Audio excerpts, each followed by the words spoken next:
Wel, yn enw fi gyda Catrin Mara, a dwi'n enedigol o Llanuwchlyn, Garabala. Ges i'n magu mewn pentre lle oedd cystadlu'n Eisteddfod yn bwysig iawn, drama, cerddoriaeth, rhan fawr o fywyd y pentre. Wedyn,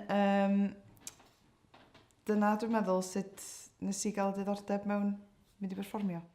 Nes i fynd am glyweliad efo Round a Round pan mae'n 17, cael y rhan.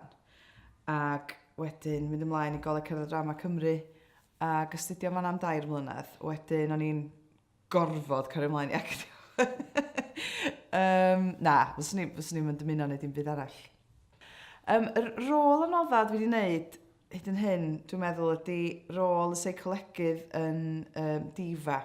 Nes i wneud efo Cymru Theatr Barrack House 2 flynedd yn ôl.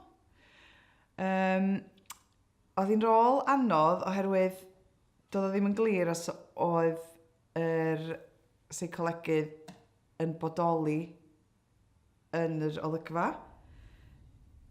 a'i peidio, ac yn wir os oedd hi'n bodoli o gwbl.